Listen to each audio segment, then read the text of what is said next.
ഇവിടെ സൂചിപ്പിച്ചതുപോലെ കോതമംഗലത്ത് കഴിഞ്ഞ 2-3 ദിവസമായി നടന്ന സമരത്തിൻ്റെ ഞങ്ങൾ വിചാരിക്കുന്നു ഈ ഘട്ടത്തിലെങ്കിലും ഇതിൻ്റെ ഒരു പരിസമാപ്തിയിലേക്ക് എത്തുമെന്ന് ഞങ്ങൾ പ്രതീക്ഷിക്കുകയാണ്.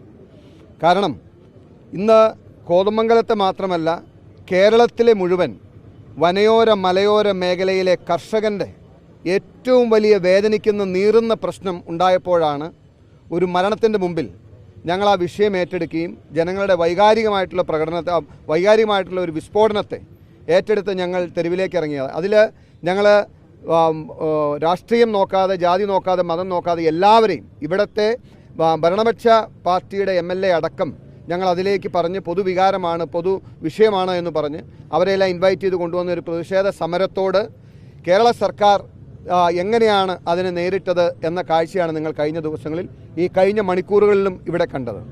കേരളത്തിൽ കേട്ടുകേൾവിയില്ലാത്ത വിധത്തിലുള്ള ഒരു പോലീസ് അട്രോസിറ്റി എന്ന് തന്നെ പറയേണ്ടി വരും. ഞാൻ വളരെ റെസ്പോൺസിബിളായി ഉത്തരവാദിത്തോടു കൂടി അടിവരയിട്ട് പറയാൻ ആഗ്രഹിക്കുന്നു. ഈ പ്രതിഷേധം തുടങ്ങിയ സമയം മുതൽ ഞങ്ങൾ ഒരു സമയത്തും പ്രകോപനം സൃഷ്ടിച്ചില്ല. പക്ഷേ പോലീസ് ആ സമരം നടക്കുന്നിടത്ത് തന്നെ 3 വട്ടം പ്രകോപനം സൃഷ്ടിച്ച് ലാത്തിചാർജ് നടത്തി ആ ഡെഡ് ബോഡിയെ അപമാനിച്ച് ഞങ്ങൾക്ക് ഇന്നും വേദനയുണ്ട്. ആ വയോധികയായിട്ടുള്ള വീട്ടമ്മയുടെ ശവശരീരം ഞങ്ങളിൽ നിന്നും പിടിച്ചു പറിച്ച് ആ തെരുവിലൂടെ വലിച്ചഴച്ച് കൊണ്ടുപോയത് ഈ സർക്കാരിൻ്റെ ധാർഷ്ട്യത്തെയും ധിക്കാരത്തെയുമാണ് കാണിക്കുന്നത്.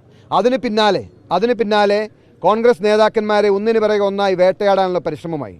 സമരപ്പന്തലിൽ നിന്ന് പുറത്തിറങ്ങിയ DCC പ്രസിഡന്റിനെ അർദ്ധരാത്രിയിൽ ഒരു സംഘം പോലീസുകാർ ഒരുപക്ഷെ ഗുണ്ടകൾ തട്ടിക്കൊണ്ടുപോകുന്നത് പോലെ, ഒരുപക്ഷെ തീവ്രവാദ കേസുകളിൽ ആളുകളൊക്കെ വലിയ ഓപ്പറേഷൻ നടത്തി അറസ്റ്റ് ചെയ്ത് രാഖി രാമാനും കൊണ്ടുപോവുകയും അതിന് പിന്നാലെ ഞാനടക്കമുള്ളവർ അറസ്റ്റ് വരിച്ച് പോലീസ് സ്റ്റേഷനിലെത്തുകയും പുലർച്ചെ 2:30 മണിക്ക് മജിസ്ട്രേറ്റിന് മുമ്പിൽ ഹാജരാക്കി അവിടെ നിന്ന് റിമാൻഡ് ചെയ്യാൻ ശ്രമിച്ചു. പക്ഷേ കോടതി ഈ പോലീസിൻ്റെ ഈ നിയമവിരുദ്ധമായിട്ടുള്ള നടപടികൾ മനസ്സിലാക്കി ഞങ്ങൾക്ക് ഇടക്കാല ജാമ്യം അനുവദിക്കുകയും പോലീസിനും സർക്കാരിനും വിശദമായി പറയാനുള്ള അവസരം പിറ്റേന്ന് നൽകി. ഇന്നാണ് ആ വാദം കേട്ടത്.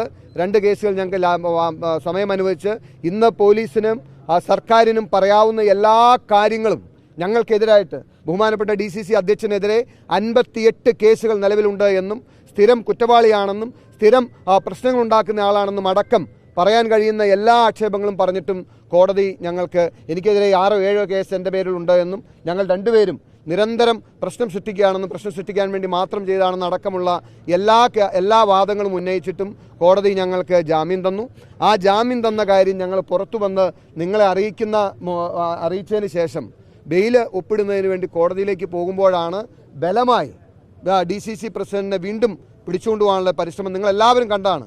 വലിയ ഫോഴ്സുമായി വന്ന് DCC അധ്യക്ഷനെ കൊണ്ടുപോകാനുള്ള പരിശ്രമം നടത്തി. അന്വേഷിച്ചപ്പോഴാണ് പറഞ്ഞത് 2 കേസിന് പിന്നാലെ 3ാമത്തെ കേസിലും DCC പ്രസിഡന്റിനെ പ്രതി ചേർത്തിരിക്കുന്നു. ആ കേസിൽ പ്രതി ചേർക്കാൻ കാരണം ആ കേസിൽ അവർ അറസ്റ്റ് ചെയ്ത അല്ലെങ്കിൽ അവർ നിലവിൽ പ്രതികളാക്കിയ ഞങ്ങളുടെ 2 സഹപ്രവർത്തകരെ അവർക്ക് റിമാൻഡ് ചെയ്യാൻ സാധിച്ചു. അതുകൊണ്ട് തന്നെ ആ കേസിൽ പ്രതിയാക്കിയാൽ ഷിയാസിനെയും റിമാൻഡ് ചെയ്യാം അല്ലെങ്കിൽ കസ്റ്റഡിയിൽ വാങ്ങാം എന്നുള്ള അതിമോഹം കൊണ്ടാണ് DCC പ്രസിഡന്റിനെ അറസ്റ്റ് ചെയ്തതിൽ പ്രതിഷേധിച്ച് കോൺഗ്രസ് പ്രവർത്തകർ നടത്തിയ അക്രമത്തിൽ പോലീസ് വാൻ തകർന്നു എന്ന് പറഞ്ഞ ആ കേസിൽ പോലീസ് കസ്റ്റഡിയിലായിരിക്കുന്ന മുഹമ്മദ് ഷിയാസ് പോലീസ് വാൻ തകർത്തുവെന്നും അല്ലെങ്കിൽ അതിൻ്റെ റെയർ മിറർ പൊട്ടിച്ചുവെന്നും പറയുന്ന രീതിയിലുള്ള അങ്ങേയറ്റം വികൃതമായ രീതിയിൽ കോടതിയിൽ ഒരു കടലാസുമായി അവർ വന്നത്.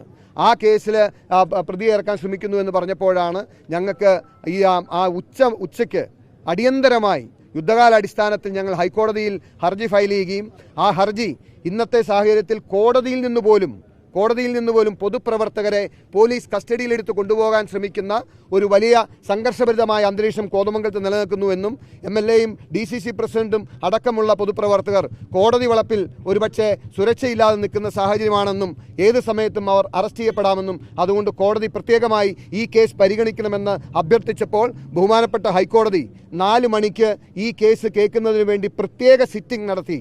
കോടതി പ്രഥമദൃഷ്ട്യാ പരിശോധിക്കുമ്പോൾ തന്നെ ഈ പോലീസിൻ്റെ വെപ്രാളം, പിണറായി വിജയൻ പോലീസിൻ്റെ ധിക്കാരവും ധാർഷ്ട്യവും അധികാര ദുർവിനിയോഗവും ഏറ്റവും വ്യക്തമാകുന്ന രീതിയിൽ ആ FIRൽ ഉണ്ടായിരുന്നു. അവിടെ വെച്ച് തന്നെ കോടതി ഈ കേസിൽ DCC അധ്യക്ഷൻ അറസ്റ്റ് ചെയ്യാൻ കഴിയില്ല എന്നുള്ള അടിയന്തര ഉത്തരവ് ഹൈക്കോടതി പാസാക്കി. അങ്ങനെ ഹൈക്കോടതി ഉത്തരവ് പാസ്സാക്കിയതിന് പിന്നാലെ ഞങ്ങൾ വീണ്ടും അറിയുകയാണ് 4ാമത്തെ കേസിൽ ബഹുമാനപ്പെട്ട DCC അധ്യക്ഷനെ വീണ്ടും പ്രതിയാക്കി.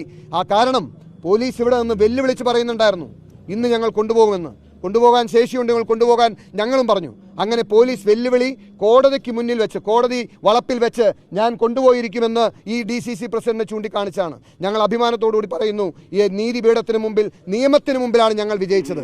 പിണറായി വിജയന്റെ പോലീസിന്റെ ധിക്കാരവും ധാർഷ്ട്യവും പരാജയപ്പെട്ടത് നിയമത്തിന് മുമ്പിലും നീതിപീഠത്തിന് മുമ്പിലുമാണ്. അതുകൊണ്ട് ഞങ്ങൾ അഭിമാനത്തോടുകൂടി ഞങ്ങളുടെ DCC അധ്യക്ഷനുമായി മടങ്ങിപ്പോവുകയാണ്. ഈ പോരാട്ടത്തിൽ ഞങ്ങളോടൊപ്പം നിന്ന മുഴുവൻ ജനങ്ങൾക്കും, ഈ പൊതുസമൂഹത്തിന് ഞങ്ങളെ പിന്തുണച്ചും പ്രാർത്ഥിച്ചും ഞങ്ങളെ സഹായിച്ച മുഴുവൻ പേർക്ക്, അതോടൊപ്പം ഞങ്ങളുടെ ഈ കേസിന് വേണ്ടി നിന്ന അഭിഭാഷകർ, അവർ കഴിഞ്ഞ 2 ദിവസമായി പാതിരാത്രിയിലും പുലർച്ചെയും ഇന്ന് ഈ സമയം വരെയും ഞങ്ങൾ ആരും ഭക്ഷണം കഴിച്ചിട്ടില്ല.